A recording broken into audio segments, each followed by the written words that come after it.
Hi students आमी Dipanwita madam आज के आमी आलोचना करब समुद्र जलेर उष्णता और लवणता। एर आगे बायुमंडलेर 5टा पर्वे क्लास करे देया आछे जेखाने महिषोपान महीढाल गभीर समुद्रेर समभूमि समुद्रखात इत्यादि ব্যাপারগুলো আমি এটা বানানে ভুল ছিল কারেকশন করছিলাম সরি। তো महिषोपान महीढाल गभीर समुद्रेर समभूमि समुद्रखात सामुद्रिक शैलशिला এই সমস্ত ব্যাপারগুলো আলোচনার পরে যেটা আলোচনা করে দেয়া আছে সেটা আটলান্টিক মহাসাগর তলদেশের ভূপ্রকৃতি, প্রশান্ত মহাসাগর তলদেশের ভূপ্রকৃতি এবং ভারত মহাসাগর তলদেশের ভূপ্রকৃতি। আজকে উষ্ণতা ও লবণতা আলোচনা করব বলছি, কিন্তু আমি জানি উষ্ণতা চ্যাপ্টারটা এতটা বড় হবে যে হয়তো লবণতা আলোচনা করতে পারবো না। লবণতাটা আরেক পার্টে আলোচনা করব, তোমাদের যাতে অধৈর্য না হয়, ক্লাসগুলো একটা সীমিত সময়ের মধ্যে রেখে আমাকে শেষ করতে হয়, তাই জন্য বিভিন্ন পর্বে ভাগ করে দেওয়া হচ্ছে। এবং তার পরবর্তী ক্ষেত্রে আমি যেগুলো করেছি সেগুলো হচ্ছে তোমাদের যে 7 রকমের এমসিকিউ আছে, প্রত্যেকটা ধরনের এমসিকিউ প্রায় 50টা করে এক একটা চ্যাপ্টার থেকে আলোচনা করে দিয়েছি। মানে প্রত্যেকটা প্যাটার্ন, তাই এক একটা চ্যাপ্টার থেকে এমসিকিউ প্রায় 300-400 এরকম করে আছে। তো শেষের দিকের যে বিবৃতিমূলক বা সত্য মিথ্যা সেগুলো হয়তো 2-4টে করে কম আছে, কিন্তু প্রথমেরগুলো অর্থাৎ সঠিক উত্তর নির্বাচন, শূন্যস্থান পূরণ, প্রত্যেকটা চ্যাপ্টারে 50, প্রত্যেকটা রকমের 50-এর উপর করে কোশ্চেন আলোচনা করে দেওয়া আছে, যাতে তোমাদের বুঝতে সুবিধা হয় যে কীরকম ধরনের কোশ্চেন আসবে। তবে তোমরা যেটা ফার্স্ট সেমিস্টার সেটাও এই প্যাটার্নে দিয়েছো, কিন্তু এবারে যেটা আলাদা বিষয়বস্তু সেটা হচ্ছে তোমাদেরকে স্কুলের টিচার কোশ্চেন নয়, কাউন্সিল থেকে কোশ্চেন আসবে এবং বাইরের কোনো সেন্টারে গিয়ে পরীক্ষা দিতে হবে। আচ্ছা, আমি শুরু করছি সমুদ্র জলের উষ্ণতা। তার আগে বলবো অবশ্যই তোমরা যদি চ্যানেলে নতুন হয়ে থাকো চ্যানেলটা সাবস্ক্রাইব করে পাশের বেল আইকন প্রেস করে রাখবে, যাতে আমি নতুন কোনো ভিডিও আপলোড করার সাথে সাথে তোমাদের কাছে নোটিফিকেশান পৌঁছে যায়। আর অলরেডি আমার চ্যানেলে যারা আছো তারা অবশ্যই পরপর ক্লাসগুলো ফলো করো। আমি একদম কথা দিতে পারি যে পরীক্ষার সময় কোনো রকম কিছু অসুবিধা হবে না। এখানে কোনো কিছু তোমাদের মুখস্থ করতে হচ্ছে না, করতে হবে যেটা কি সেটা ভালো করে জানতে হবে চ্যাপ্টারটাকে, তাহলেই সমস্ত এমসিকিউ সলভ করতে পারবে। সমুদ্র জলের উষ্ণতা আসলে কি? যেমন ভূপৃষ্ঠ, বায়ুমণ্ডল এগুলো উষ্ণ হয়, সমুদ্রের জলও কিন্তু সূর্যের তাপে উত্তপ্ত হয়। সমুদ্র জলের এই তাপমাত্রাই হচ্ছে সমুদ্র জলের উষ্ণতা। সমুদ্র জলের উষ্ণতা কিসের সাহায্যে মাপা হয়? প্রমাণ থার্মোমিটার, থার্মোগ্রাফ, রিভার্সিং থার্মোমিটার ইত্যাদির সাহায্যে সমুদ্র জলের উষ্ণতা মাপা হয়। এম.এফ. মারি সর্বপ্রথম সমুদ্র জলের উষ্ণতাকে গুরুত্ব দেন, তাই তাকে সামুদ্রিক আবহবিজ্ঞানের প্রতিষ্ঠাতা বলা হয়। সমুদ্র জলের উষ্ণতার গুরুত্ব কি? এই যে সমুদ্র জলের উষ্ণতার কথা বলছি, সমুদ্র জল উত্তপ্ত হয়, এই উষ্ণতার গুরুত্ব কি? পৃথিবীব্যাপী বিভিন্ন ধরনের সমুদ্র স্রোত সৃষ্টি, আমরা সমুদ্র স্রোতও এর পরবর্তীকালে পড়ব। সমুদ্র স্রোত সৃষ্টি, জলীয় বাষ্পের যোগান বৃদ্ধি, সমুদ্র থেকেই জলীয় বাষ্প তৈরি হয় যদি সেখানে জলবায়ু উষ্ণ হয় এবং সমুদ্র জলকে উষ্ণ করতে পারে। তাহলে জলীয় বাষ্পের যোগান বৃদ্ধি হলে কি হবে? বৃষ্টিপাত হবে। বিভিন্ন সময়ে বিভিন্ন ধরনের ঘূর্ণবাতের উৎপত্তিও হয় এই সমুদ্র জলের উষ্ণতার তারতম্যকে কেন্দ্র করে। ঘূর্ণবাতের উৎপত্তি প্রভৃতি নিয়ন্ত্রণের মাধ্যমে সমুদ্র জলের উষ্ণতা নিয়ন্ত্রিত হয়। এই উষ্ণতা পৃথিবীর বিভিন্ন স্থানের জলবায়ু তথা মানব জীবনের উপর গুরুত্বপূর্ণ প্রভাব বিস্তার করে থাকে। সেই প্রভাবগুলো কি কি? কিছু আছে অনুকূল প্রভাব, কিছু আছে প্রতিকূল প্রভাব। আমরা সেই প্রভাবগুলো একটুখানি দেখে নেব। প্রথমেই আসছি অনুকূল প্রভাবে। সমুদ্রের বিভিন্ন অংশে উষ্ণতার পার্থক্য হয় বলে উষ্ণ ও শীতল স্রোতের সৃষ্টি হয়। যেমন বায়ুমণ্ডলের উষ্ণতা কম বেশি হওয়ার জন্য বায়ুচাপের তারতম্য হয় এবং বায়ুচাপের তারতম্য হলে বায়ু প্রবাহিত হয়, একই রকমভাবে সমুদ্র স্রোতের উষ্ণতার তারতম্যের কারণে কোথাও উষ্ণ স্রোত, কোথাও শীতল স্রোতের সৃষ্টি হয়। এবং এই উষ্ণ স্রোত আর শীতল স্রোত কি করে? সমুদ্র উপকূলবর্তী অঞ্চলে জলবায়ুকে বিশেষভাবে প্রভাবিত করে। যেমন দেখো এখানে একটা ছবিতে দেখিয়েছি, এইটা নরওয়ের অংশ, তার পাশে এখানে ব্রিটিশ দ্বীপপুঞ্জ, আইসল্যান্ড, এখানে নিউফাউন্ডল্যান্ড, প্রায় একই অক্ষাংশে অবস্থিত। এর পাশ দিয়ে কি আসছে? লাব্রাডর স্রোত, যেটা শীতল, শীতল সুমেরু অঞ্চল থেকে নিচের দিকে আসে। এর পাশ দিয়ে প্রবাহিত হচ্ছে কি উষ্ণ উপসাগরীয় স্রোত, যেটা উষ্ণ অঞ্চল থেকে এই অঞ্চলের উপর দিয়ে যাচ্ছে বলে এখানে যে প্রবাহিত হয় সেটা উষ্ণ স্রোত, আর এটা নিচের উপর দিক থেকে নিচের দিকে আসছে বলে, অর্থাৎ সুমেরু অঞ্চল থেকে, যেটা উচ্চ অক্ষাংশ থেকে নিম্ন অক্ষাংশের দিকে আসছে বলে এখানে উচ্চ অক্ষাংশ থেকে উৎপত্তি হয় শীতল স্রোত। একই অক্ষাংশে অবস্থিত হওয়া সত্ত্বেও ব্রিটিশ দ্বীপপুঞ্জ এবং নিউফাউন্ডল্যান্ড উষ্ণতার কিন্তু ব্যাপক তারতম্য হয়। কি বললাম? ব্রিটিশ দ্বীপপুঞ্জের পাশ দিয়ে গেছে উষ্ণ উপসাগরীয় স্রোত, এখানে প্রবাহিত হয়েছে শীতল লাব্রাডর স্রোত। জলীয় বাষ্পের যোগান বৃদ্ধি। সমুদ্র জলের উষ্ণতা বৃদ্ধি পেলে বাষ্পীভবন বৃদ্ধি পায়, ফলে জলীয় বাষ্পের যোগান বাড়ে। এটা তো বলার কিছুই নেই, যখনই উষ্ণতা বৃদ্ধি পেল তখনই জলীয় বাষ্পের যোগান বৃদ্ধি পাবে। বৃষ্টিপাত সংঘটন। উষ্ণ সমুদ্র জলের উপর দিয়ে প্রবাহিত বায়ুতে বেশি পরিমাণে জলীয় বাষ্প যুক্ত হয় বলে ওই বায়ুর বৃষ্টিপাত ঘটানোর ক্ষমতাও বেশি। জলচক্রের ভারসাম্য অবস্থা।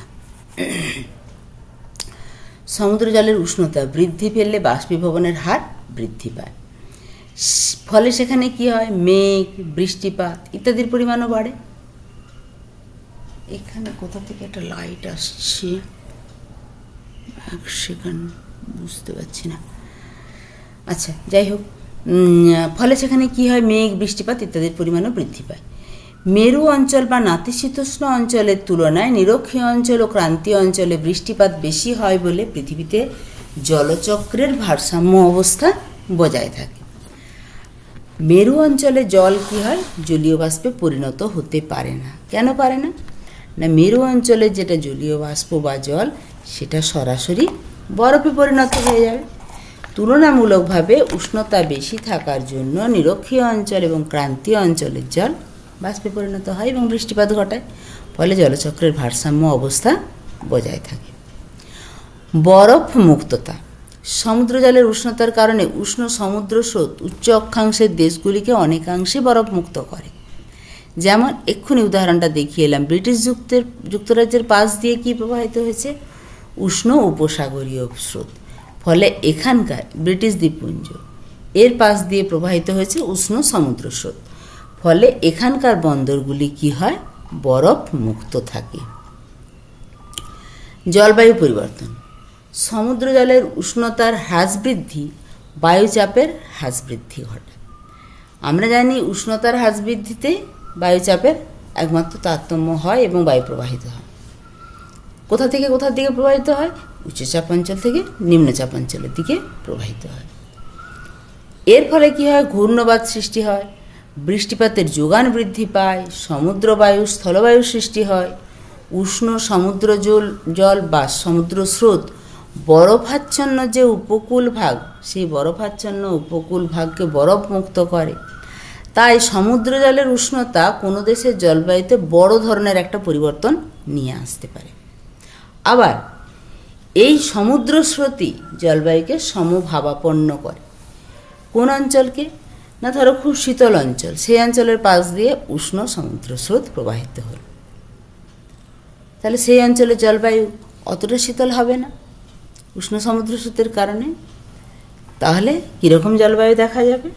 উচ্চ অক্ষাংশে অবস্থিত হলেও জলবায়ু সমভাবাপন্ন হবে, যেটা আবারও বলছি ব্রিটিশ দ্বীপপুঞ্জের উপকূল উষ্ণ উপসাগরীয় স্রোতের প্রভাবে সমভাবাপন্ন জলবায়ু বিরাজ করে। মৎস্য শিকার ক্ষেত্রের বিকাশ। আমরা জানি উষ্ণ এবং শীতল স্রোত যে জায়গাটাতে মিলিত হচ্ছে, উষ্ণ স্রোত তার তাপমাত্রা বেশি, শীতল স্রোত এতটাই শীতল যে সে বেশ কিছু হিমশৈল নিয়ে আসে, এবং এই হিমশৈল যখন বয়ে আসে তখন হিমশৈলের মধ্যে কি থাকে? নুড়িবালি, পাথর কাঁকর। যখনই উষ্ণ স্রোতের সংস্পর্শে গলে গেল তখনই ওই নুড়িবালি, পাথর কাঁকরকে এক জায়গায় জমা করে যে চড়ার সৃষ্টি করে তার নাম হচ্ছে মগ্নচড়া। এই মগ্নচড়া যেহেতু সমুদ্রের গভীরে একটা চড়া সৃষ্টি করছে, ফলে সমুদ্রের গভীরে সেই অংশের উচ্চতা বৃদ্ধি পাচ্ছে, ফলে সেখানে সূর্যালোক প্রবেশ করছে, ফলে সেখানে মাছের খাদ্য প্লাঙ্কটন প্রচুর পরিমাণে জন্মায়। ফলে সেখানে কি হয়, বাণিজ্যিক মৎস্য শিকার ক্ষেত্র গড়ে ওঠে। সামুদ্রিক জীববৈচিত্র্য গঠন, উদ্ভিদ প্লাঙ্কটন, প্রাণী প্লাঙ্কটন, শ্যাওলা, বিভিন্ন প্রকার মাছ, শামুক, ঝিনুক, প্রবাল, তিমি, শিল, সিন্ধুঘটক প্রভৃতি সামুদ্রিক প্রাণী ও উদ্ভিদ দ্বারা গঠিত জীববৈচিত্র্য সমুদ্র জলের উষ্ণতার উপর নির্ভর করে। দেখো, সমুদ্র জলের উষ্ণতা যদি স্বাভাবিক থাকে, স্বাভাবিক মানে বলতে চাইছি যেখানে প্রাণী ও উদ্ভিদের বিকাশ ঘটতে পারবে, সেখানে কি হবে না, সেখানে এই যে এত সমস্ত প্রাণীর কথা বলছি, সামুদ্রিক প্রাণী, উদ্ভিদ, এক কথায় সামুদ্রিক জীব, তার বৈচিত্র্য সৃষ্টি হবে। এবার সেই সমুদ্রের উষ্ণতা এতটাই বৃদ্ধি পেল যে 45 ডিগ্রির উপরে, 45 ডিগ্রি সেন্টিগ্রেডের উপরে, তো সেখানে কিন্তু সামুদ্রিক 45 ডিগ্রি সেন্টিগ্রেডের উপরে, 50 ডিগ্রি সেন্টিগ্রেডের উপরে, তাহলে সেখানে কিন্তু কোনো জীব প্রাণী বেঁচে থাকতে পারবে না। আমরা মরুসাগরের কথা জানি, সেখানে অবশ্য লবণতাটাও একটা ফ্যাক্টর করে, আমরা লবণতা নিয়েও পড়ব পরের ক্লাসে। আবার কোনো সমুদ্র পুরোপুরি বরফে আচ্ছাদিত হয়ে গেছে, তাহলে সেখানে কি প্রাণী উদ্ভিদের অস্তিত্ব সম্ভবপর হবে? হবে না। সমুদ্রের মধ্যে অগাধ জীবের ভাণ্ডার রয়েছে, সেটা আমরা জানি।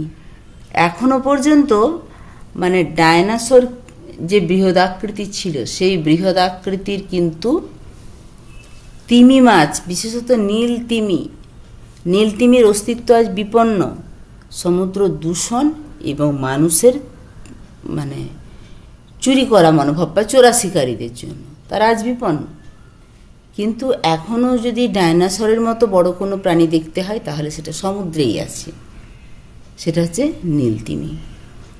এই যে শিল, তিমি, সিন্ধুঘটক, বিভিন্ন প্লাঙ্কটন, মানে একদম ক্ষুদ্রাতি ক্ষুদ্র যেগুলো উদ্ভিদ বা প্রাণী আছে, উদ্ভিদগুলোকে বলছি ফাইটোপ্লাঙ্কটন এবং ক্ষুদ্রাতি ক্ষুদ্র, এবং প্রাণীগুলোকে বলছি জুপ্লাঙ্কটন। এরা হচ্ছে মাছের খাদ্য। বিভিন্ন প্রকার মাছ আছে, ছোট মাছ, বড় মাছ। ছোট মাছরা প্লাঙ্কটনকে খায়, বড় মাছেরা ছোট মাছকে খায়। এভাবে একটা জীব বৈচিত্র্য বজায় থাকে। এই সামুদ্রিক জীব বৈচিত্র্য বজায় থাকে কিসের জন্য না, একটা সমভাবাপন্ন বা সহ্য করার মতো উষ্ণতার জন্য। প্রবাল দ্বীপ, সমুদ্র জলের উষ্ণতা 20 ডিগ্রি সেন্টিগ্রেডের বেশি হলে প্রবাল জন্মায় এবং তার দেহাবশেষ থেকে প্রবাল দ্বীপের সৃষ্টি হয়। এই 20 ডিগ্রি সেন্টিগ্রেডের বেশি হলে মানে এমন নয় যে 50 ডিগ্রি সেন্টিগ্রেডের উপরে। 20 ডিগ্রি সেন্টিগ্রেডের উপরে মানে যদি তাপমাত্রা এমন না হয় যে একদম হিমশীতল, তখন সেখানটা প্রবাল জন্মানোর উপযোগী। এবং এই প্রবাল থেকেই কিন্তু প্রবাল দ্বীপ তৈরি হয়। আমরা অস্ট্রেলিয়ার পূর্ব উপকূল বরাবর যদি দেখি, বিখ্যাত গ্রেট ব্যারিয়ার রিফ আছে, আমাদের ভারত মহাসাগরেও আছে লাক্ষাদ্বীপ। বিদ্যুৎ উৎপাদন, সমুদ্রপৃষ্ঠের উষ্ণতার সঙ্গে নিচের জলের উষ্ণতার পার্থক্য যদি 20 ডিগ্রি সেন্টিগ্রেড হয়, সমুদ্র জলের উপরের পৃষ্ঠ আর তলার অংশ, এই পার্থক্য যদি 20 ডিগ্রি সেন্টিগ্রেড হয়, তাহলে এই পার্থক্যকে কাজে লাগিয়ে বিদ্যুৎ শক্তি উৎপাদন করা হয়। একে ওশান থার্মাল এনার্জি কনভার্সন বা ওটেক বলে। প্রতিকূল প্রভাব কি, সমুদ্র জলের যে উষ্ণতা তার অনুকূল প্রভাবগুলো তো আমরা এতগুলো দেখলাম। কি কি আরেকবার যদি আলোচনা করে নিই, সমুদ্র স্রোতের সৃষ্টি হয়, জলীয় বাষ্পের যোগান বৃদ্ধি পায়, জলীয় বাষ্পের যোগান মানে বৃষ্টিপাত সংগঠন, ফলে জলচক্রের ভারসাম্য রক্ষিত হয়, উষ্ণতার জন্য বরফ মুক্ত থাকে বন্দরগুলো, জলবায়ুর পরিবর্তন ঘটে যদি সমুদ্র জলের উষ্ণতার তারতম্য ঘটে। সমভাবাপন্ন জলবায়ু কি করে, মৎস্য শিকার ক্ষেত্রের বিকাশ কিভাবে গঠিত হয়, মানে মৎস্য শিকার ক্ষেত্রের বিকাশ ঘটে কিভাবে, সামুদ্রিক জীববৈচিত্র্য কিভাবে রক্ষিত হয়, প্রবাল দ্বীপ, বিদ্যুৎ উৎপাদনের কথা বললাম, এগুলো সমস্ত পজিটিভ দিক বা অনুকূল প্রভাব। প্রতিকূল প্রভাব বা খারাপ দিক কোনগুলো, দেখো, ঘূর্ণবাতের উৎপত্তি। ক্রান্তীয় অঞ্চলে সমুদ্রে উষ্ণতা অত্যধিক বৃদ্ধি পেলে সেখানে প্রবল নিম্নচাপের সৃষ্টি হয়, তার ফলস্বরূপ কি হয়, সাইক্লোন হয়, হ্যারিকেন হয়, ইত্যাদি প্রবল ঘূর্ণবাতের উৎপত্তি ঘটে। ঘূর্ণবাতের ফলে বৃষ্টিও হয়, কিন্তু যখন সেটা এই সাইক্লোন, হ্যারিকেন এরকম ঘূর্ণিঝড়ের রূপ নেবে, তখন কিন্তু সমুদ্রে জলোচ্ছ্বাস যেমন দেখা যায়, এটা ঘূর্ণিঝড়টা উপকূলবর্তী অঞ্চলের মানুষের জন্য একটা ব্যাপক ক্ষতিকর প্রভাব নিয়ে আসে। জাহাজ চলাচলে বাধা। সমুদ্র জলের উষ্ণতা পার্থক্য জাহাজ চলাচলকে নিয়ন্ত্রণ করে। যেমন উষ্ণতা হিমাঙ্কের নিচে নেমে গিয়ে জল বরফে পরিণত হলে কিংবা হিমশৈল বেশি ভেসে এলে জাহাজ চলাচলে বাধার সৃষ্টি হয়। সমুদ্র জলের উষ্ণতার পার্থক্য জাহাজ চলাচলকে নিয়ন্ত্রণ করে। হিমশৈলের ধাক্কাতেই আমরা জানি টাইটানিক প্রথম যাত্রাতেই কিভাবে ধ্বংস হয়ে গেছে। ঘন কুয়াশা ও ঝড়ঝঞ্ঝার সৃষ্টি। উষ্ণ ও শীতল সমুদ্র জল বা দুই ভিন্নধর্মী স্রোতের মিলনস্থলে ঘন কুয়াশা ও ঝড়ঝঞ্ঝার সৃষ্টি হয়, যথা নিউফাউন্ডল্যান্ড ও জাপানের উত্তর পূর্ব উপকূল। নিউফাউন্ডল্যান্ড জাপানের উত্তর পূর্ব উপকূল। এখানে কি হয়, এখানে জাপানের পাশ দিয়ে, আমি একটু অন্যমনস্ক ছিলাম, গেটের কাজটা লক্ষ্য করছিলাম, কেউ যেন আসছে মনে হলো। জাপানের পাশ দিয়ে কি প্রবাহিত উষ্ণ কুরোশীয় স্রোত, আবার এদিক থেকে শীতল সুমেরু অঞ্চল থেকে শীতল স্রোত নিচের দিকে নেমে আসে, যেটা বিভিন্ন স্থানে বিভিন্ন নাম। এখানে বেরিং সাগরের কাছে বেরিং স্রোত, কামচাটকার কাছে কামচাটকা স্রোত। তো এই যে নাম নিয়ে নিচের দিকে আসছে, এই উষ্ণ এবং শীতল স্রোতের মিলনস্থলে কি হচ্ছে না, ঘন কুয়াশা এবং ঝড়ঝঞ্ঝার সৃষ্টি হয়। এই সেম জিনিস নিউফাউন্ডল্যান্ড উপকূলেও দেখা যায় উষ্ণ এবং শীতল স্রোতের মিলনের ফলে। এখানে কয়েকটা জিনিস জেনে রাখা তোমাদের জরুরি। সেগুলো কি কি?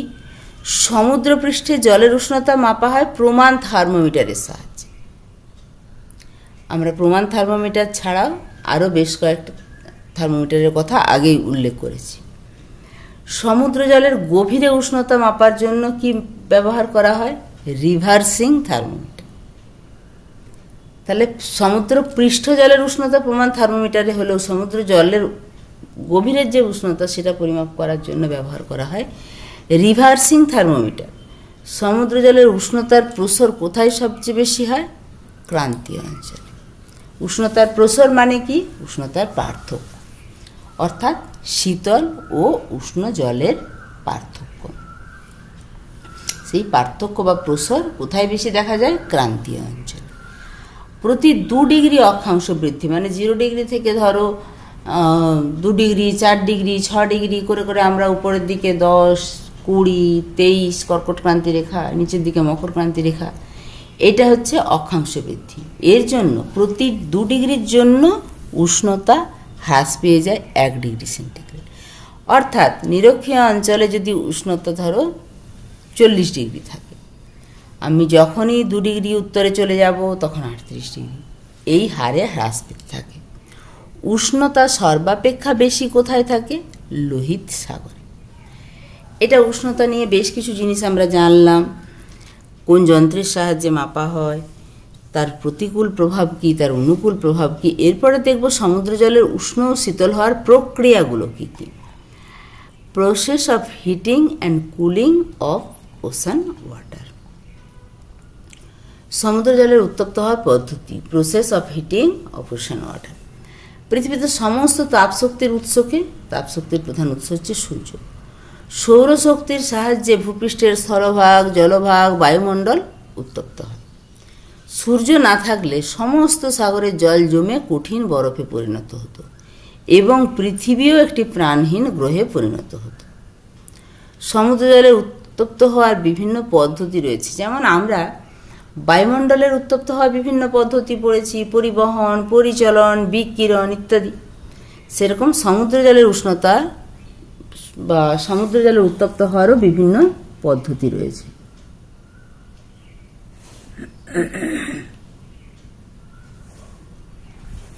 এক সেকেন্ড।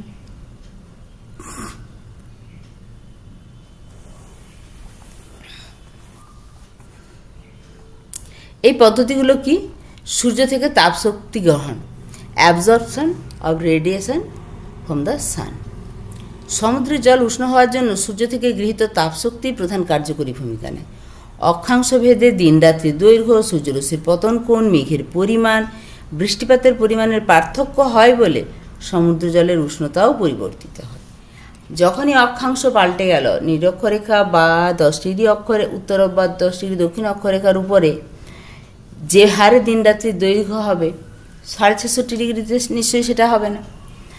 তো এই যে অক্ষাংশ পাল্টানোর সঙ্গে সঙ্গে দিন রাত্রির দৈর্ঘ্যের হ্রাস বৃদ্ধি হয় এবং সূর্যরশ্মি যেখানে নিরক্ষরেখায় লম্বভাবে কিরণ দেয় মেরু অঞ্চলের দিকে কিন্তু তির্যক বা অতি তির্যক হবে, তাহলে সূর্যরশ্মির পতন কোণে তারতম্য হয় এবং মেঘের পরিমাণের পার্থক্য হয়। কেন না, যে মেঘটা নিরক্ষীয় অঞ্চলে যত ভালো সৃষ্টি হবে মেরু অঞ্চলে কিন্তু সেটা হবে না, জলীয় বাষ্প ঘনীভূত হয়ে যাবে। ফলে কী হয়, বৃষ্টিপাতের পরিমাণে তারতম্য হয়। এই সবগুলো অর্থাৎ অক্ষাংশ ভেদে দিন রাত্রির দৈর্ঘ্য, সূর্যরশ্মির পতন কোণ, মেঘের পরিমাণ, বৃষ্টিপাতের পরিমাণ পার্থক্য হয় বলে সমুদ্র জলের উষ্ণতাও পরিবর্তিত হয়।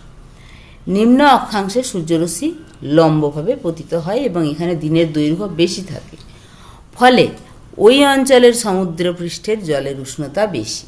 আবহবিজ্ঞানী ব্লেয়ারের মতে 0 ডিগ্রি অক্ষাংশে 100%, 33 ডিগ্রি অক্ষাংশে 88%, 55 ডিগ্রি অক্ষাংশে 68%, 70 ডিগ্রি অক্ষাংশে 47%, 90 ডিগ্রি অক্ষাংশে 42% সৌরকিরণ পতিত হয়। আমরা সৌরকিরণ কতটা পার্থক্য হয়, যেখানে 0 ডিগ্রি অক্ষাংশে 100% সৌরকিরণ, সেখানে 90-এ গিয়ে পাচ্ছি কত, মাত্র 42%। গতিশক্তি বা কাইনেটিক এনার্জি, আমরা সমুদ্র জলে উত্তপ্ত হওয়া বিভিন্ন পদ্ধতিগুলো পড়ছি। সমুদ্র স্রোত, জোয়ার ভাটা এবং বায়ু প্রবাহের গতিশক্তি দ্বারাও সমুদ্র জল উত্তপ্ত হয়, যদিও এই তাপশক্তির পরিমাণটা কিন্তু খুব নগণ্য। এই তাপশক্তি এবং সূর্য থেকে আসা তাপশক্তির অনুপাত কত, 1:10,000। তাহলে এই তাপশক্তিটা 1, যেখানে সূর্য থেকে আসা তাপশক্তি 10,000 গুণ। তবে কোনো আবদ্ধ সাগরে জোয়ার ভাটা শক্তি তাপশক্তি সৃষ্টিতে গুরুত্বপূর্ণ ভূমিকা পালন করে। যেমন আইরিশ চ্যানেল দিয়ে যে পরিমাণ জল প্রবাহিত হয় তাতে 1050 গ্রাম পার ক্যালোরি পার বর্গ সেমি প্রতি বছরে শক্তি ক্ষয় হয়। এর ফলে জলের তাপমাত্রা 0.2 ডিগ্রি সেন্টিগ্রেড বৃদ্ধি পায়। তাহলে তাপশক্তির পরিমাণ নগণ্য, কিন্তু এর ফলেও সমুদ্র জল উত্তপ্ত হয়। ভূগর্ভের উত্তাপের প্রভাব, এটাও কিন্তু একটা গুরুত্বপূর্ণ প্রভাব। সমুদ্র তলের গভীর অংশগুলি গুরুমণ্ডলের একেবারে কাছাকাছি অংশে অবস্থিত। স্বাভাবিকভাবেই সমুদ্রের এই গভীর অংশগুলি ভূ অভ্যন্তরস্থ তাপ সংগ্রহ করে। বিজ্ঞানী জেইকি ও হোমসের মতে সমুদ্র তলদেশে এই ভূতাপ শক্তি 80 গ্রাম ক্যালোরি পার বর্গ সেমি পার বছর এই হারে সমুদ্রের জলকে উষ্ণতা গ্রহণে সাহায্য করে। 80 গ্রাম ক্যালোরি প্রতি বর্গ সেমিতে প্রতি বছরে এই হারে উষ্ণতা গ্রহণে সাহায্য করে। সমুদ্র থেকে পাওয়া তাপশক্তির তুলনায় এই তাপ নগণ্য হলেও সমুদ্র তলদেশে অবস্থিত বহু আগ্নেয়গিরির উষ্ণ ক্ষেত্র, যেগুলোকে হটস্পট বলা হয়, উষ্ণ বিস্ফোরক গহ্বরযুক্ত ম্যাগমার উদ্গীরণ ঘটায় এবং সমুদ্র জলকে উষ্ণ করে। তাহলে যেহেতু আমরা উপরে যে সায়াল স্তর আছে সেই সায়াল স্তরটা সমুদ্র তলদেশে দেখতেই পায় না, সাইমা স্তরটা থাকে, এবং সাইমা স্তরটাও যেখানে সমুদ্র গভীর হবে সেখানে পাতলা হয়ে যাবে। তাহলে তার তলাতেই কি আছে, গুরুমণ্ডল। এই গুরুমণ্ডলের একদম উষ্ণ গহ্বর যেগুলো বা হটস্পট সেইগুলো কাছাকাছি থাকে, ফলে মাঝে মাঝে ম্যাগমার উদ্গীরণও ঘটায় এবং সমুদ্রের জলকে উষ্ণ করে। দেখো এখানে দেখানো হয়েছে কি, এখানে ম্যাগমার পরিচলন স্রোত চলছে আর এটা পাতলা করে সমুদ্র তলদেশ।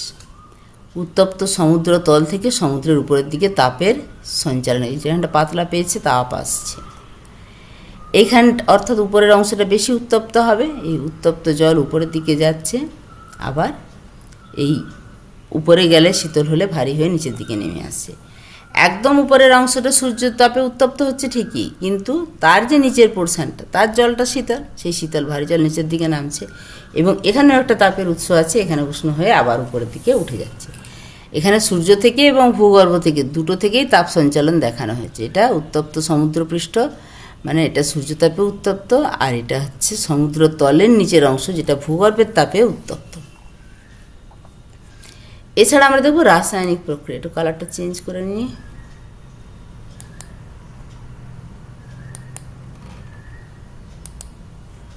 অন্য কালার এসে গেল।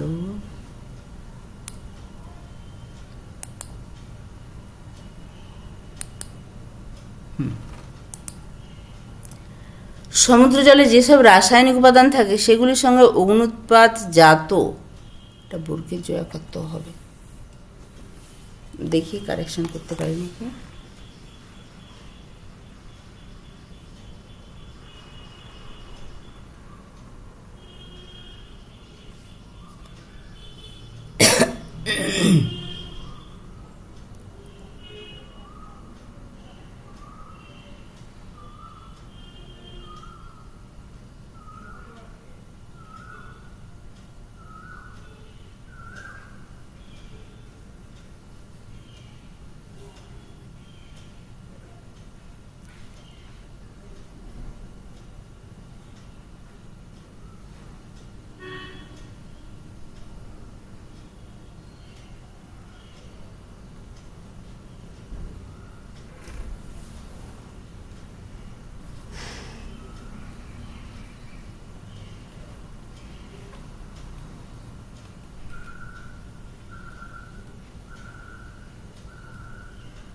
এক সেকেন্ড পেয়েছি।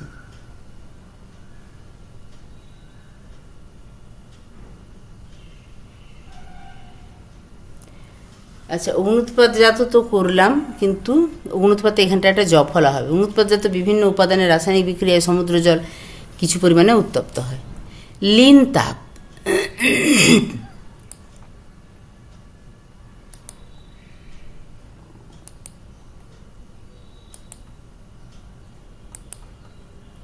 জলীয় বাষ্পের ঘনীভবন ঘটলে কিছু পরিমাণ তাপ বায়ুমণ্ডলে মুক্ত হয়, যাকে লীন তাপ বলে। এর প্রভাবেও সমুদ্র জল উষ্ণ হয়। অন্যান্য, সমুদ্র জলের ঘনত্ব বেশি হলে উষ্ণতা বেশি হয়। সমুদ্র জলের লবণতা বেশি হলে স্ফুটনাঙ্ক বেড়ে যায়, ফলে উষ্ণতা বেশি হয়। এখানে সমুদ্র জল পৃষ্ঠের উষ্ণতা এইখানে দেখো 0 degree, 5 degree, 15 degree, 20 degree, 25 degree সম উষ্ণতা বিশিষ্ট, সমুদ্র জলের সম উষ্ণতা বিশিষ্ট রেখাগুলোকে দেখানো হয়েছে। এখানে 25 ডিগ্রি। এবার দেখব সমুদ্র জল শীতল হওয়ার প্রক্রিয়া। স্থলভাগ যেমন তাপ গ্রহণ বর্জন করে, একই রকমভাবে জলভাগও তাপ গ্রহণ করে উত্তপ্ত হয়, আবার তাপ বিকিরণে শীতল হয়। সমুদ্র জলের শীতলীকরণের প্রক্রিয়াগুলো কি কি? সমুদ্রপৃষ্ঠ থেকে আলোক রশ্মির প্রত্যাবর্তন।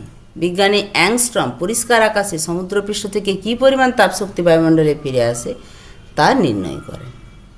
তার মতে বায়ুমণ্ডলের উচ্চ উষ্ণতা ও উচ্চ আপেক্ষিক আর্দ্রতায় উষ্ণতা বৃদ্ধির সঙ্গে সূর্যরশ্মির প্রত্যাবর্তন ধীর গতিতে কমে। সমুদ্রপৃষ্ঠের উষ্ণতা 15 ডিগ্রি সেন্টিগ্রেড ও আপেক্ষিক আর্দ্রতা 70% থাকলে কার্যকরী বিকিরণের পরিমাপ হবে 0.180 গ্রাম পার ক্যালোরি পার বর্গ সেমি পার মিনিট। আপেক্ষিক আর্দ্রতা 100% হলে তার পরিমাণ হবে 0.163 গ্রাম পার ক্যালোরি পার বর্গ সেমি পার মিনিট। পরিচলন প্রক্রিয়া। বায়ুমণ্ডলের নিচের অংশ এবং সমুদ্র জলের মধ্যে উত্তাপের বিনিময় ঘটতে থাকে। বায়ুমণ্ডলের উষ্ণতা অপেক্ষা সমুদ্রপৃষ্ঠের উষ্ণতা বেশি হলে, যদি বায়ুমণ্ডলের যা উষ্ণতা তার চেয়ে সমুদ্রপৃষ্ঠের উষ্ণতা বেশি হয়, তখন সমুদ্র থেকে বায়ুমণ্ডলের তাপ বিকিরণ খুব দ্রুত হয়। এছাড়া আরেকটা প্রক্রিয়া হচ্ছে ইভাপোরেশন। একটা কালারে করা,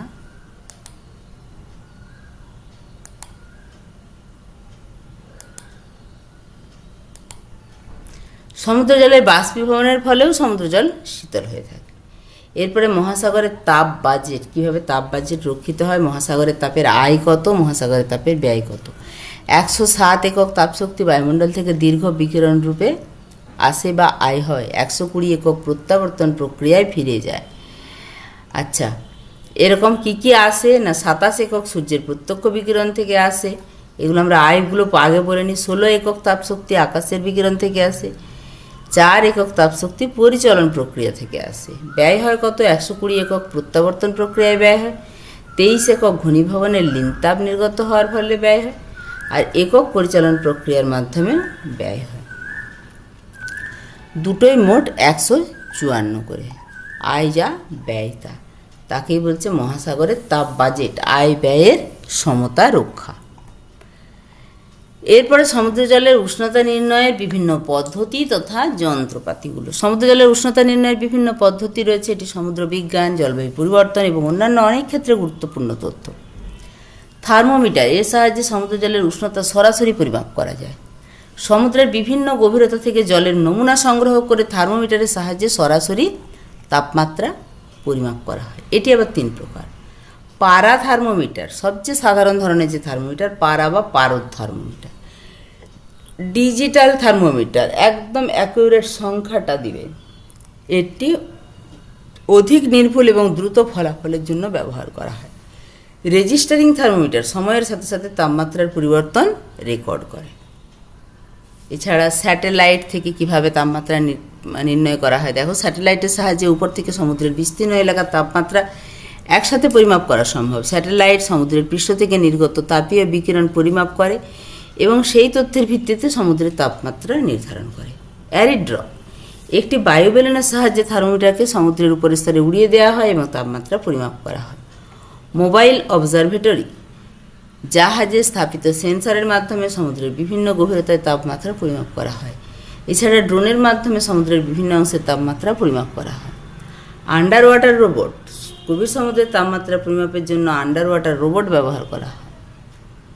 এএমএসআরই, সম্প্রতি নাসা প্রেরিত অ্যাকোয়া কৃত্রিম উপগ্রহের উপর রক্ষিত এএমএসআরই, যেটার পুরো নাম হচ্ছে অ্যাডভান্স মাইক্রোওয়েভ স্ক্যানিং রেডিওমিটার। এই যন্ত্রের সাহায্যে প্রায় নির্ভুলভাবে সমুদ্রপৃষ্ঠের উষ্ণতা নির্ণয় করা হয়। সিটিডি, কন্ডাক্টিভিটি টেম্পারেচার ডেপথ, সমুদ্র জলের উষ্ণতা পরিমাপের জন্য সিটিডি, কন্ডাক্টিভিটি টেম্পারেচার ডেপথ যন্ত্র ব্যবহার করা হয়।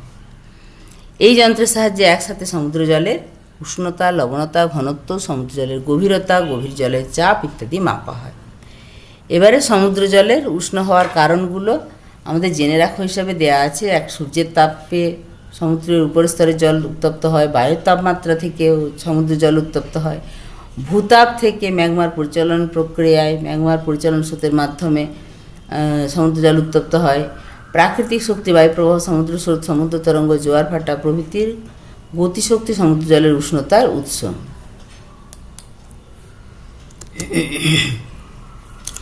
লিনতাপ, সমুদ্রপৃষ্ঠ সংলগ্ন জলভাগে ঘনীভবনের মাধ্যমে সৃষ্ট লিনতাপ সমুদ্র জলের উষ্ণতার উৎস। এরপরে পড়ব সমুদ্র জলের উষ্ণতার তারতম্যের কারণ। কেন তারতম্য হয়? এই তারতম্যের কারণগুলো আগেই বলে এলাম। অক্ষাংশগত অবস্থান বা সূর্যরশ্মির পতন কোণ, সূর্য যেখানে নিরক্ষরেখায় লম্বভাবে কিরণ দেয় সেই অঞ্চলের উষ্ণতা অনেক বেশি হবে, এটাই স্বাভাবিক। এবং সেখানে কোনো কোনো অংশের তাপমাত্রা 40 ডিগ্রি পেরিয়ে গেল, সেই অঞ্চলের গড় তাপমাত্রা মানে নিরক্ষরেখা বরাবর বিভিন্ন অঞ্চলের তাপমাত্রা নিয়ে তো গড় করা হয়, তাতে দেখাচ্ছে 26.6 ডিগ্রি সেন্টিগ্রেড তাপমাত্রা, যেটা মেরু প্রদেশে কমতে কমতে কত হয়, 0-তে নেমে যায়।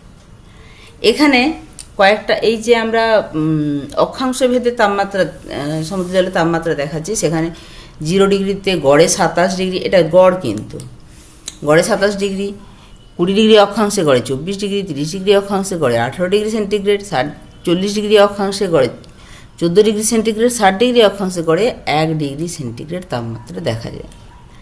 এরপরে সমুদ্র স্রোত বা ওশান কারেন্টস, উষ্ণ স্রোত ও শীতল স্রোত উভয় প্রকার স্রোতই সমুদ্র জলের উষ্ণতাকে নিয়ন্ত্রণ করে।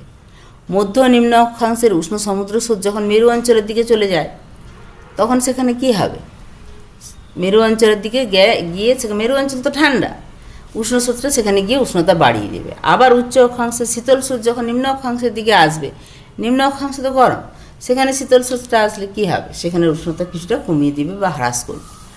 উষ্ণ উপসাগরীয় স্রোতের প্রভাবে ব্রিটিশ দ্বীপপুঞ্জ নরওয়ের উষ্ণতা অনেকটাই বেশি থাকে।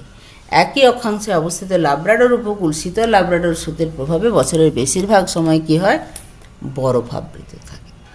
মগ্ন শৈলশিরার অবস্থান, মগ্ন শৈলশিরা জলের অবাধ চলাচলে বাধা সৃষ্টি করে বলে সমুদ্র জলের উষ্ণতার তারতম্য হয়। উদাহরণ কি, ভূমধ্যসাগর আটলান্টিক মহাসাগরের সংযোগস্থলে অবস্থিত সংকীর্ণ জিব্রাল্টার প্রণালীর তলদেশে একটি উদ্বেদী শৈলশিরা বা সিল আছে, যার শীর্ষদেশ সমুদ্রপৃষ্ঠ থেকে মানে বেশি গভীর নয়, কিন্তু যেহেতু শৈলশিরা তার মাথাটা জেগে আছে, মাত্র 300 মিটার গভীরতায় অবস্থিত। এই জন্য মগ্ন শৈলশিরাটির শীর্ষদেশ 300 মিটার গভীরতা পর্যন্ত আটলান্টিক মহাসাগর ও ভূমধ্যসাগরের জলের উষ্ণতা একই রকম থাকে। তাহলে এই যে উচ্চতাটা বেড়ে গেল, তার উষ্ণতাটা কিন্তু মানে বেশি থাকছে, অর্থাৎ সূর্যতাপ থেকে পাওয়া যে উষ্ণতা, সেই উষ্ণতাটা পাচ্ছে।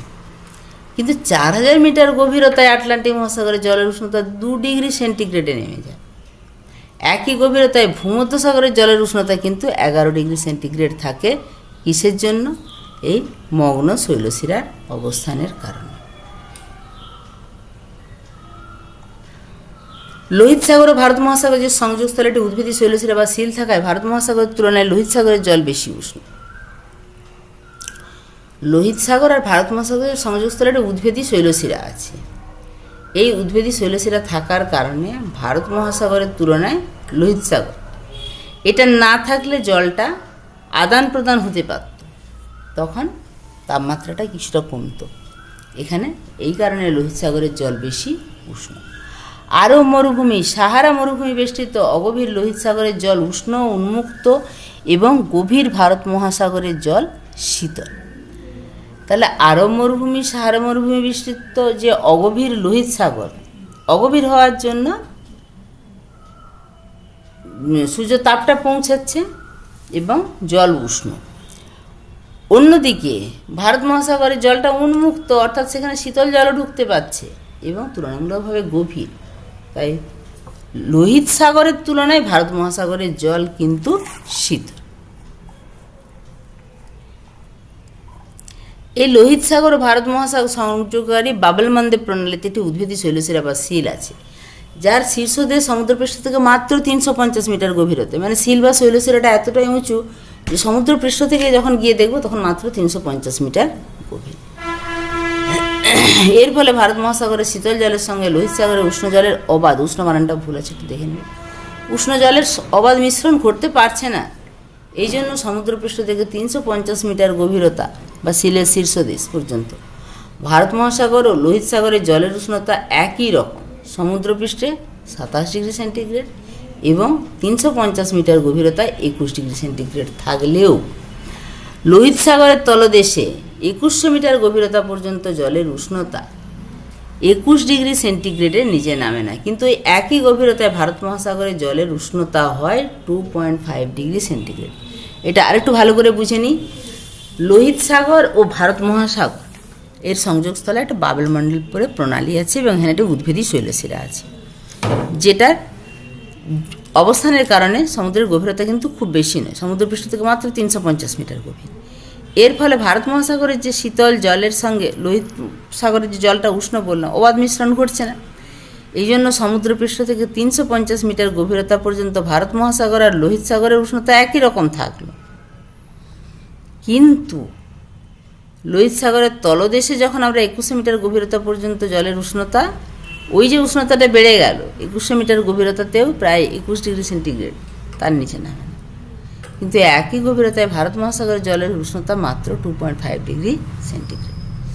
এরপর দেখব বায়ুপ্রবাহ। বায়ুপ্রবাহ সমুদ্র জলের উষ্ণতার গুরুত্বপূর্ণ নিয়ন্ত্রণ। বাতাসের ঘর্ষণে সমুদ্র জল এক স্থান থেকে অন্য স্থানে তাড়িত হয়ে উষ্ণতার পরিবর্তন ঘটায়। স্থলবায়ু উপকূল অঞ্চলে সমুদ্রপৃষ্ঠের জলকে তাড়িত করলে নিজের শীতল জল ঊর্ধ্বমুখী আবর্তের মাধ্যমে উঠে এসে উষ্ণতা কমিয়ে দেয়।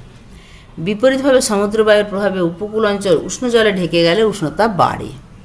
নিরক্ষীয় অঞ্চল বরাবর আয়নবায়ু মহাসাগরের পশ্চিমের জলকে পূর্বে টেনে নিয়ে যায়, ফলে মহাসাগরের পূর্বে শীতল জলের ঊর্ধ্বমুখী আবর্তে উষ্ণতা কমে এবং পশ্চিমে উষ্ণতা বাড়ে। এরপরে দেখো সমুদ্রের গভীরতা। উষ্ণ জল হালকা হয় তা সমুদ্রের উপরিভাগে এবং শীতল জল ভারী হয় তা সমুদ্রের নিচে অবস্থান করে, স্বাভাবিক কথা। এই জন্য জলের গভীরতা বৃদ্ধির সঙ্গে সঙ্গে উষ্ণতা হ্রাস পায়। তাহলে উষ্ণ জল হালকা হয় তা সমুদ্রের উপরিভাগে অবস্থান করছে, আর শীতল জল ভারী হয় নিচে অবস্থান করছে। তাহলে শীতল জল যদি নিচে অবস্থান করে তাহলে গভীরতা বৃদ্ধি হলে কি হবে? উষ্ণতা হ্রাস পাবে। কিন্তু গভীর সমুদ্রে জলের উষ্ণতা যেহেতু গভীরতা বাড়ার সঙ্গে সঙ্গে যে হারে কমতে থাকে, গভীর সমুদ্রে জলের উষ্ণতার এই যে গভীরতা বাড়ার সঙ্গে সঙ্গে কমছে, এই হারটা যেটা থাকে, অগভীর সমুদ্রে কিন্তু সেই হারে কমে না। এই জন্য একই গভীরতায় অগভীর জলের উষ্ণতা গভীর সমুদ্রের তুলনায় বেশি হয়। অগভীর জলের উষ্ণতা কিন্তু তুলনামূলক বেশি। হিমশৈলের উপস্থিতি বলার কথাই নয়, হিমশৈল উপস্থিত হলে জলের উষ্ণতা অটোমেটিক কমে যাবে। উত্তর আটলান্টিকে লাব্রাডোর সাথে সাথে বয়ে আসা হিমশৈল গলনের কারণে নিউফাউন্ডল্যান্ড অঞ্চলে উষ্ণতা কিন্তু বাড়তে পারে না বা কম। মহাদেশ ও মহাসাগরের বন্টন। মহাদেশ ও মহাসাগরের বন্টন সমুদ্র জলের উষ্ণতা কিছুটা নিয়ন্ত্রণ করে। উত্তর গোলার্ধে মহাসাগর অপেক্ষা মহাদেশের বিস্তার বেশি হয়, গড় উষ্ণতা বেশি, আবার দক্ষিণ গোলার্ধে মহাসাগরের বিস্তার বেশি হয়, গড় উষ্ণতা কম। তাহলে দেখো উত্তর গোলার্ধে কিসের পরিমাণ বেশি? মহাদেশের পরিমাণ, তাই গড় উষ্ণতা তুলনামূলকভাবে বেশি। কিন্তু দক্ষিণ গোলার্ধে মহাসাগরের বিস্তার বেশি, স্থলভাগ থাকলে উষ্ণতা বেশি হয়। তাহলে যেহেতু মহাসাগরের বিস্তার বেশি, তাই এখানে গড় উষ্ণতা তুলনামূলকভাবে কম। বৃষ্টিপাতের পরিমাণ। পর্যাপ্ত বা অধিক পরিমাণে বৃষ্টিপাত হলে বায়ুমণ্ডলের উষ্ণতা হ্রাস পায়, তাই নিরক্ষীয় অঞ্চলে সমুদ্র পৃষ্ঠে জলের উষ্ণতা স্বাভাবিকের চেয়ে কম থাকে। সমুদ্রের আকৃতি। সমুদ্রের আকার যেখানে সংকীর্ণ সেখানে স্থলভাগের প্রভাবে সমুদ্র জল দ্রুত উষ্ণ বা শীতল হয়। যেমন ক্রান্তীয় অঞ্চলের বেশিরভাগ সমুদ্র কি স্থলবেষ্টিত, ফলে উষ্ণ স্থলভাগের প্রভাবে এই অঞ্চলে সমুদ্র জলের উষ্ণতা বেশি হয়। অগ্নুদ্গম। এখানে জফলাটা উঠেছে, বেশিরভাগ জায়গায় জফলাটা উঠেনি। সমুদ্র তলদেশে বা আগ্নেয়দ্বীপে অগ্নুদ্গম হলে উত্তপ্ত লাভার সংস্পর্শে সমুদ্রের জল সাময়িকভাবে ও স্থানীয়ভাবে উষ্ণতর হয়ে পড়ে। বঙ্গোপসাগরে ব্যারেন দ্বীপের অগ্নুদ্গম সংলগ্ন সমুদ্রের জলের উষ্ণতা বৃদ্ধি লক্ষ্য করা যায়। এখানে কয়েকটি জিনিস জেনে রাখতে হবে। ভূমধ্যসাগর, লোহিত সাগর, পারস্য উপসাগর অপেক্ষা আরব সাগর, বঙ্গোপসাগরের জল উষ্ণতা কম। এখানে মনে রাখবে এই যে ভূমধ্যসাগর, লোহিত সাগর, পারস্য উপসাগর কিন্তু স্থল দ্বারা ঘেরা, ফলে মূল যে মহাসাগরগুলো তার সাথে জলের ডাইরেক্ট কানেকশন নেই, ফলে অবাধ বিচরণ ঘটে না। চারিদিকে উত্তপ্ত ভূখণ্ড রয়েছে, স্থলভাগ দ্বারা বেষ্টিত হওয়ার জন্য চারিদিকে উত্তপ্ত ভূখণ্ড রয়েছে। আবার এই অঞ্চলগুলি সারা বছর মেঘ মুক্ত থাকে, তাই কার্যকরী সৌর বিকিরণের পরিমাণ বেশি। সারা বছর মেঘমুক্ত থাকার জন্য, মেঘ থাকলে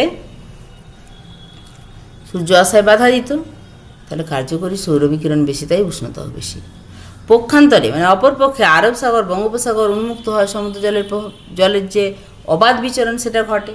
এছাড়া মেঘের উপস্থিতি আছে, ফলে কার্যকরী সৌর বিকিরণ কম, ফলে সারা বছর গড় উষ্ণতা তুলনামূলক কম থাকে।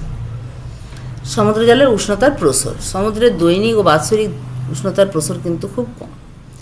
দৈনিক উষ্ণতার প্রসর কেমন? একদিন বা 24 ঘন্টায় উষ্ণতার পার্থক্যকে দৈনিক উষ্ণতার প্রসর বলে।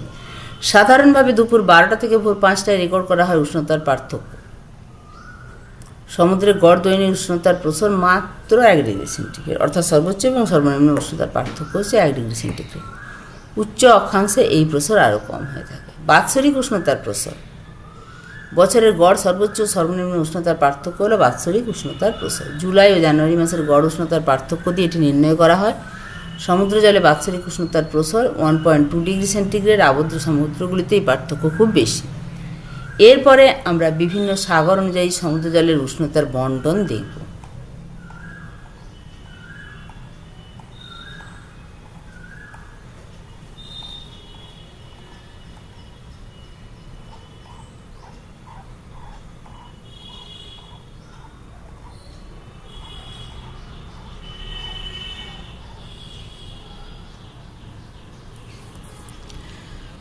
অক্ষাংশভেদে সমুদ্র জলের উষ্ণতার তারতম্যকে উষ্ণতার অনুভূমিক বন্টন বলা হয়। সমুদ্র জলের উষ্ণতার প্রধান উৎস কি? সমুদ্র জলের উষ্ণতার প্রধান উৎস হচ্ছে সূর্যতাপ। তাই নিরক্ষরেখা থেকে 2 মেরুর দিকে সমুদ্র জলের উষ্ণতাও কমতে থাকে, অর্থাৎ অক্ষাংশ যত বাড়ে সমুদ্র জলের উষ্ণতা তত কমে। এই জন্য নিরক্ষীয় অঞ্চলে অর্থাৎ 0 ডিগ্রি থেকে 10 ডিগ্রি অক্ষরেখার মধ্যে সমুদ্র জলের উষ্ণতা সবচেয়ে বেশি, গড়ে প্রায় 26.6 ডিগ্রি সেন্টিগ্রেড। এরপর নিরক্ষরেখা থেকে মেরুর দিকে উষ্ণতা প্রতি 2 ডিগ্রি অক্ষাংশের দূরত্বের জন্য 1 ডিগ্রি সেন্টিগ্রেড হারে কমে যায়। এটা একদম ইন্ট্রোডাকশনেও বলেছিলাম। প্রতি 2 ডিগ্রি অক্ষাংশ তুমি উপরের দিকে চলে যাবে, মানে উচ্চ অক্ষাংশ দিকে চলে যাবে, 1 ডিগ্রি সেন্টিগ্রেড করে উষ্ণতা কমে যাবে।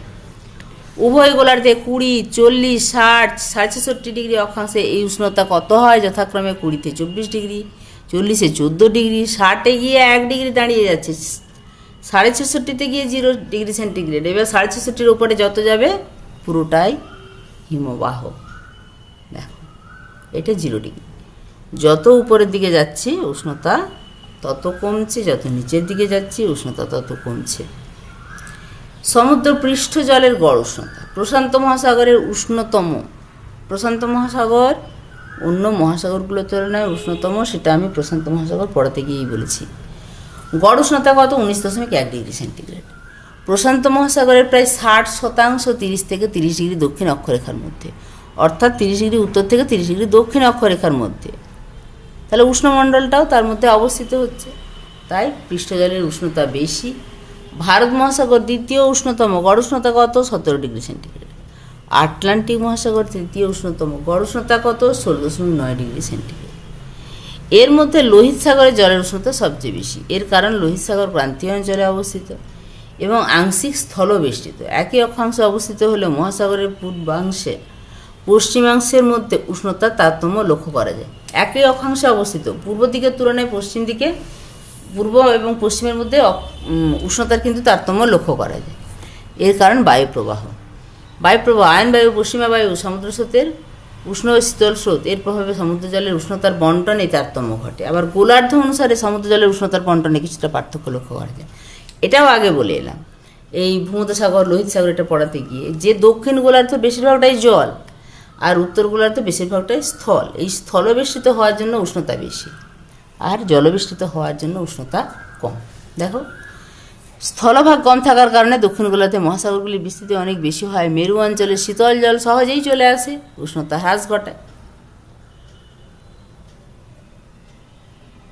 এখানে প্রশান্ত আটলান্টিক ভারত মহাসাগরের উষ্ণতার রেখা টানা হয়েছে। পুরো লাইন যেটা, সেটা হচ্ছে ভারত মহাসাগর। এই লাইনটা অর্থাৎ একটু বেঁকে বেঁকিয়ে গেছে, কাটা কাটা, এটা হচ্ছে আটলান্টিক, আর এই যে বেশি গ্যাপটা কাটা, একটু বেশি গ্যাপ, এটা প্রশান্ত মহাসাগর। সমুদ্র জলের উষ্ণতার উলম্ব বন্টন যদি দেখি, সমুদ্র জলের উষ্ণতা গভীরতা বৃদ্ধির সঙ্গে সঙ্গে হ্রাস পায়। অবশ্য যেখানে অগ্নুৎগম ঘটছে সেখানে কিন্তু উষ্ণতা বেশি। সাধারণত সূর্যের যে তাপশক্তি জলের মধ্যে প্রবেশ করে তার 90% শক্তি 200 মিটারের মধ্যেই শোষিত হয়ে যায়। সূর্য থেকে কতটা আর ভেতরে ঢুকবে? 200 মিটারের মধ্যেই শোষিত হয়ে যাচ্ছে। 200 মিটারের নিচে সূর্যালোকের কিন্তু কোনো কার্যকরী প্রভাব থাকে না। তাই জলের সঞ্চালন সত্ত্বেও সমুদ্রের বিশাল পরিমাণ জলরাশি অপেক্ষাকৃত ঠান্ডা থাকে। সুতরাং বলা যায় যে সমুদ্রে যে জলস্তর সৃষ্টি হয় তাতে বেশি লবণতা বিশিষ্ট হালকা জলস্তর ঘন শীতল জলস্তরের উপর অবস্থান করে। সম্ভবত সমুদ্রের শতকরা 40% বেশি জল সব সময়ের জন্য 4.4 ডিগ্রি সেন্টিগ্রেডের নিচে থাকে। স্যার জন মারের মত অনুযায়ী বিভিন্ন গভীরতায় সমুদ্র জলের গড় উষ্ণতার একটি হিসাব নিচে স্যার জন মারে দিয়েছেন। দেখো, 200 মিটারে কত? 15.9 ডিগ্রি সেন্টিগ্রেড। সেটা যখন 4400 মিটার চলে যাচ্ছে মাত্র 1 ডিগ্রি, 1.7, 1 ডিগ্রি নয়, 2 ডিগ্রির কাছাকাছি। তাহলে সমুদ্রের জলের উষ্ণতার অনুভূমিক বন্টন, উল্লম্ব বন্টন, কোন সাগরের তুলনায় কোন সাগরের উষ্ণতা বেশি, সমস্ত দিকটাই আলোচনা করা হলো। তোমরা আমার চ্যানেলে চোখ রাখো পরবর্তী ভিডিও সমুদ্রের লবণতার জন্য। দেখা হচ্ছে পরের ভিডিওতে। টাটা। যাওয়ার আগে আবারও বলি, চ্যানেলটা সাবস্ক্রাইব করে পাশের বেল আইকন প্রেস করে রাখবে। ভালো থেকো, সুস্থ থেকো সবাই।